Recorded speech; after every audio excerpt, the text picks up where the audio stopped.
پیر اجمل رضا قادری بھائی۔ دوستو یاد رکھنا، تگڑا اور مضبوط جوان پتہ کون ہوتا ہے؟ جس کی نظریں پوری طرح اس کے کنٹرول میں ہوں۔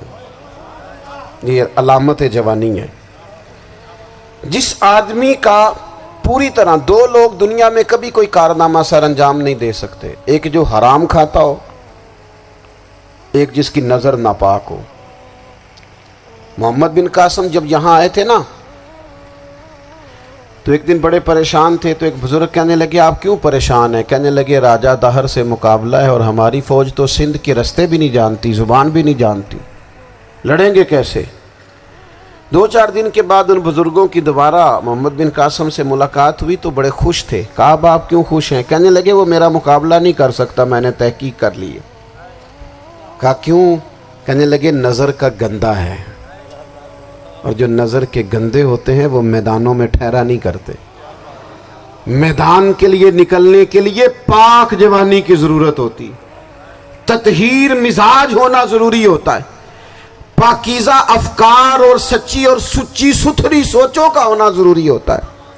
اس لیے فرمایا کہ میرا مقابلہ نہیں کر سکتا۔ حضرت عبداللہ ابن حذافہ کمرے میں تھے تو وزیر کی بیٹی اندر سجی سنوری پہنچ گئی۔ جیسے ہی آپ نے اس کفر کی چال کو دیکھا تو تیمم کر کے نفل شروع کیے۔ وہ ساری رات بیٹھی رہی، رب کا بندہ ساری رات عبادت کرتا رہا۔ عبادت بڑا سہارا ہے، مصلی بڑا سہارا ہے اللہ کے بندوں۔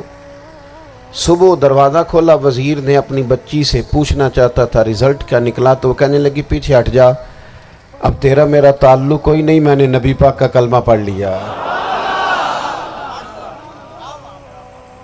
اس نے کہا میں نے بھی زمانہ دیکھا ہے، پر یہ کیا لوگ ہیں، کستوری کے بنے ہوئے، سندل سے دھلے ہوئے، کہ میں ساری رات کمرے میں رہی اور 100 اور 1000 آدمی جس جوان کا مقابلہ نہ کر سکے، اتنا طاقتور جوان کمرے میں رہا اور اسے نظر اٹھا کے نہ دیکھا۔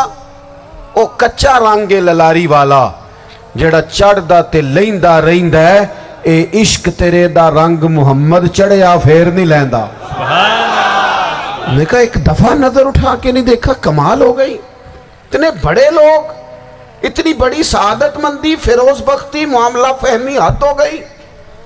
اللہ اکبر۔ دوستو بادشاہ جب پوری طرح ہار گیا نا، اس نے کہا مار دو۔ تیل گرم کیا ایک کڑاہی میں، اور جب آپ کو اس میں ڈالنے لگے تو آپ کی آنکھوں میں آنسو آ گئے۔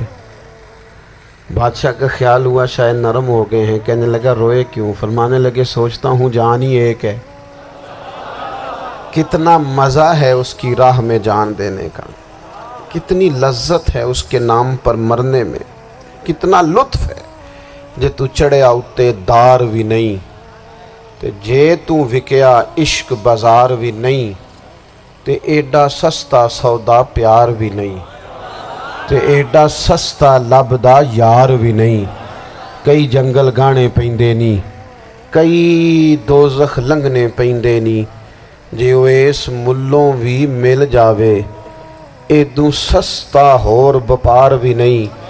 تے کچھ سمجھ نہ آوے لوکانوں وہ کادے نال شہید کرے، ڈٹھی یار دے ہاتھ تلوار بھی نہیں، پر او دا خالی جاندہ وار بھی نہیں۔ کہنے لگے ایک جان ہے نا، تو دل کرتا ہے ہزاروں ہوتی تو ایک ایک کر کے محبوب کے نام پہ قربان کرتا، جب میرے پاس ہے ہی ایک، کروں کیا؟ حضرت عبداللہ ابن حذافہ رضی اللہ تعالیٰ عنہ جب روئے اور بادشاہ نے یہ بات سنی تو بادشاہ اٹھ کے کھڑا ہو گیا، سارے وزیروں مشیروں کو کہنے لگا تم نے کہا تھا نا بندہ ضائع کرنے والا نہیں، یہ بھی ضائع کرنے والا نہیں۔ کہنے لگا میرا ماتھا چومو، تم جیسے لوگوں کو قتل نہیں کرنا چاہیے، آزاد کرنا چاہیے۔ عزیز اپنی زندگی سے نا یہ بہت زیادہ ہرس، ہوس، طمع، اور یہ کسی بات کی بھی ہو، ہرس صرف پیسوں کی نہیں ہوتی ہے، شہرت کی بھی ہوتی ہے،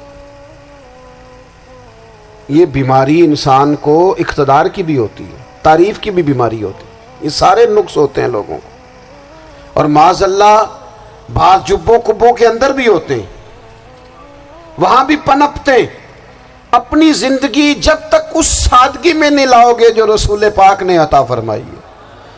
جب لوگ آسانیوں میں پوری طرح الجھ گئے تو پھر وہ دور ہوئے اور کفر چڑھ گیا.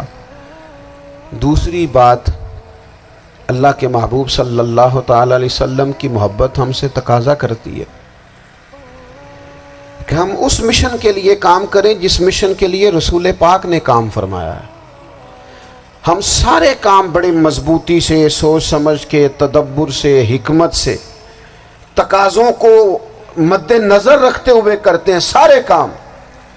دین کے کام میں ہمارا مزاج نہیں ہوتا. او ہو جائے گا جی، آپ بسم اللہ پڑھیں جی، شروع کریں جی. آپ تقاضوں کو سمجھیں، چیزوں کو دبائیں نہیں، چیزوں پر غور کریں. کسی کے ذہن کی سطح پر سوال ابھرتا ہے، اس کا تسلی بخش جواب دیں. اپنی زندگی میں دین کے کام کے لیے اپنے آپ کو وقف کریں. اور دین کے کام کے بہت سارے پہلو ہیں. ہزاروں لوگوں کو قرآن پاک ٹھیک پڑھنا نہیں آتا. ہزارہ لوگ ہیں جو قرآن مجید کے مطالب سے آگاہ نہیں ہیں. دین کی بنیادی ضروریات سے لوگ نابلد ہیں. میں آپ کو کس طرح یہ بات سمجھاؤں کہ ہزاروں کی تعداد میں طلاقیں اس لیے ہوتی ہیں کہ مردوں کو طلاق کے مسئلے نہیں آتے. انہیں پتہ نہیں ہے کہ مجھے حقوق زوجین کے معاملے میں کیسے چلنا. ڈھیر سارے گھروں میں تباہی اس لیے ہے کہ تربیت اولاد کا دینی منہج ہمیں نہیں پتا. اپنا حصہ ملائیں دین کے کام میں. ایک آدمی کو اگر تو نمازی کرنے میں کامیاب ہو گیا، تیری زندگی بدل گئی. وہ دین بیزار لوگ جو ہمارے بیچ بیٹھ کے ہماری نوجوان نسل کو پگڑی اور داڑھی کا نام لے کے بنیادی طور پر دین سے دور کرتے، ایسے نوجوانوں کو دین کا پیغام محبت دے کر دین کے قریب کرنا ہماری ڈیوٹیوں کا حصہ ہے. ہمیں ذمہ داری کا احساس کرنا پڑے گا. ہمیں یہ خاص قدم اٹھانا پڑے گا، توجہ دینی پڑے گی. مساجد، مدارس، میں آپ سے عرض کروں، اتنی ڈٹ کے مخالفت ہوتی ہے نا مدرسوں کی، اتنی ڈٹ کے. میں ادارہ چلاتا ہوں، اس کے چلانے میں جو مشکلات ہیں وہ تو ہم بتا نہیں سکتے آپ کو، اس لیے کہ میری قوم، میرا اس قوم سے تعلق ہے جو نعت خواں امیر کرنا چاہتی ہے، مدرسے نہیں.